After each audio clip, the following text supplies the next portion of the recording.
So take the next question. Evaluate integration sine inverse X whole square. अभी question है कि ऐसा model का क्वेश्चन में कल भी डिस्कस किया था, वो था integration only sine inverse X DX. तो उसमें मैं क्या किया था, मैं वो भी बात बताया था कि अगर साइन इनवर्स मतलब इनवर्स ट्रिगोनोमेट्रिक फंक्शन होगा तो consider the inverse trigonometric function और logarithmic function as a first function. तो that means along with this function you have to multiply 1. ऐसा क्वेश्चन मैं कल डिस्कस किया था. आज मैं डिस्कस जो कर रहा हूं वो sine inverse X whole square है. पावर देख लेना, यहाँ पे जो डिग्री था एग्जैक्टली 1 था. Sine inverse X to the power nothing means 1 है. जब डिग्री 1 होगा then you have to multiply 1. जब डिग्री 2 होगा दैट इज मोर देन 1. जब डिग्री मोर देन 1 है then no need to multiply 1. Direct you have to use here substitution method. Of course here you have to use by parts, that is integration by parts. मतलब दो term तो होना चाहिए. By parts का मतलब क्या है, दो फंक्शन के बीच में मल्टीप्लिकेशन साइन है, लेकिन यहाँ पे तो एक ही है. तुम लोग पूछ सकते हो तो यहाँ पे बाई पार्ट्स कैसे यूज करूंगा without multiplying 1 like this question. we can use and you have to use here by parts. So how can we use, let's see. You have to use what, substitution method if the degree of the inverse function is more than 1. Okay, तो अभी substitution method क्या है, let sine inverse x is equal to theta. Let sine inverse x is equal to theta. जो inverse function दिया है उसमें ही theta put करो, और you can put t also, no problem. So if sine inverse x equal to theta therefore we can write ना x equal to sine theta. Yes, x is equal to sine theta. तो substitution method का rule क्या है, you have to differentiate also. So differentiate both side with respect to theta. So dx by d theta is equal to differentiation of sin theta is cos theta. That is dx is equal to cos theta d theta. चलो dx का value भी निकल गया, x का value भी निकल गया. तुम लोग पूछ सकते हो मैं यहाँ पे क्यों डिफरेंशिएट नहीं किया. जनरली सब्स्टिट्यूशन मेथड मतलब जो टर्म में सब्स्टिट्यूट करना है उसको ही तो डिफरेंशिएट करना चाहिए, लेकिन यहाँ पे इसको डिफरेंशिएट करके कोई फायदा नहीं होगा. इसलिए मैं क्या किया, sine inverse x equal to theta को फिर नॉर्मल ट्रिगोनोमेट्रिक फंक्शन में लेके आया, that is X equal to sine theta. उसके बाद डिफरेंशिएट किया. ऐसा कोई प्रॉब्लम नहीं है, ठीक है, just for your comfort. So dx is equal to cos theta d theta. अभी देखो integration, what is this sine inverse X. Sine inverse x is theta, तो मतलब sine inverse X whole square मतलब theta square हो जाएगा. What is dx, what is dx, dx is cos theta d theta. Now we can say that here two functions are given. One is a theta square.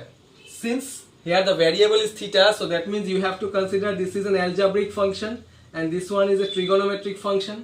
According to Euler rule, which one is the first function, which one will come first? Euler, L-A-T-E, A-T. So that means this is the first function and this is the second function. ठीक है.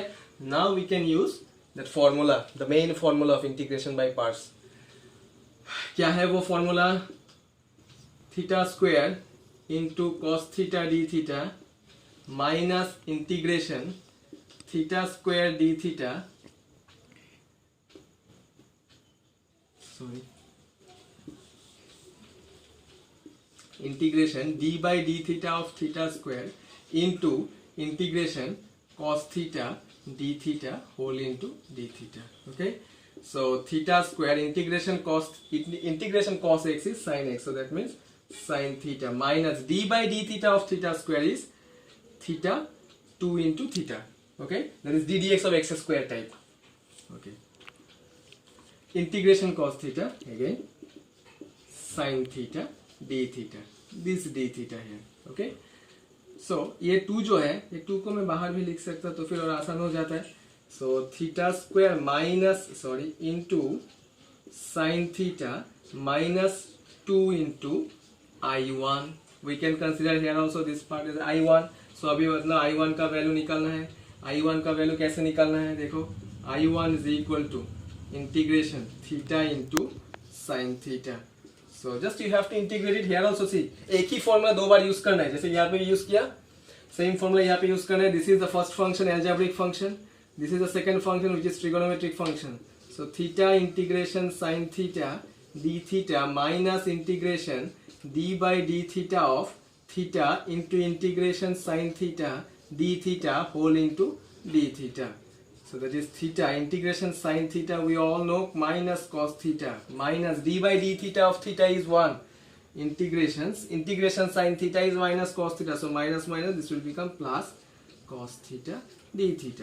So minus theta cos theta, integration cos theta is sin theta plus c1. So this is equal to, now you don't forget to replace this theta because in this question the actual variable is x. So theta क्या होगा? Theta is sin inverse x, so replace this theta by sin inverse x cos theta, that means cos of sin inverse x plus sin theta.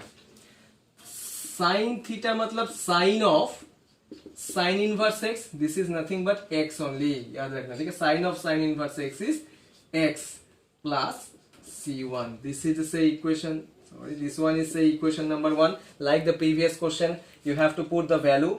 This is the value of I1, right? You have to put the value of I1 in equation number 1. That's it, which is the required answer. ठीक है? In this way we can solve. कुछ चीज याद रखना पड़ता है, ठीक है? यहाँ पे भी sin inverse x था, लेकिन पावर जो है, डिग्री जो है वो 2 है.